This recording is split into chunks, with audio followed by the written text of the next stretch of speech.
Hi friends, welcome back to my channel. ఈ వీడియోలో Jagan good news అండి. ఓడిపోయినా సరే కేంద్రంలో కీలకంగా మారిన వైఎస్ జగన్ కోసం మోదీ కీలక నిర్ణయం అయితే తీసుకోవడం జరిగింది. మరి పూర్తి వివరాలు వీడియోలో ఉన్నాయి. వీడియోని ఎక్కడైనా స్కిప్ చేయకుండా ఎండ్ వరకు చూడండి. అప్పుడు పూర్తి ఇన్ఫర్మేషన్ అర్థమవుతుంది.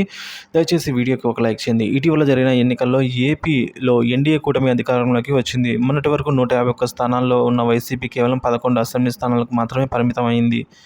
నాలుగు స్థానాల్లోనే వైసీపీ ఎంపీగా అయితే విజయం సాధించగలిగింది. తిరుపతి, రాజంపేట, అరకు, కడప పార్లమెంటు స్థానాల్లో మాత్రమే వైసీపీ అభ్యర్థులు విజయం సాధించగలిగారు. వైసీపీ ఈ స్థాయిలో ఘోరంగా ఓడిపోతుందని ఎవరూ ఊహించలేదు. వైసీపీ ఓడిపోవడం బీజేపీ, టీడీపీకి కలిసి ఉండడంతో జగన్ ఇబ్బంది పెడతారని, గతంలో ఉన్న కేసులను మళ్లీ వెలికి తీస్తారని అంతా భావిస్తున్నారు. ముఖ్యంగా ఈ విషయంలో టీడీపీ అధినేత చంద్రబాబు కేంద్ర బీజేపీ పెద్దలపై అయితే ఒత్తిడి తీసుకొచ్చే అవకాశం ఉందని అంతా అంచనా వేస్తున్నారు. అయితే ప్రస్తుతానికి ఆ పరిస్థితి అయితే కనిపించడం లేదనిపిస్తుంది. కేంద్రంలో ఎన్డీఏ అరాకొర సీట్లతో మాత్రమే అధికారంలోకి రావడమే దీనికి కారణం. దీంతో మిత్రపక్షాల అవసరం చాలా ఉంది.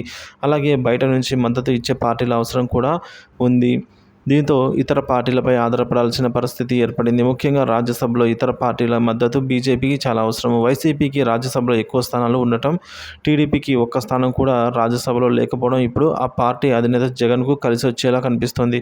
వైసీపీకి రాజ్యసభలో 11 మంది సభ్యులు ఉన్నారు. దీంతో కేంద్ర ప్రభుత్వం నుంచి జగన్కు వచ్చిన ముప్పేమీ కనిపించడం లేదు. ఎందుకంటే ఇప్పట్లో రాజ్యసభ పదవులు ఖాళీ అయ్యే పరిస్థితే లేదు. 2026 జూన్ నెలకు 4 స్థానాలు రాజ్యసభలో ఖాళీ అవుతాయి. దీంతో వైసీపీ సభ్యుల మద్దతు కేంద్రానికి తప్పనిసరిగా అవసరం ఉంటుంది. ఈ లెక్కన చూసుకున్నా కూడా జగన్ విషయంలో కేంద్ర బీజేపీ పెద్దలు సానుకూలంగానే ఉండాల్సిన పరిస్థితి అయితే ఇప్పుడు కనిపిస్తుంది.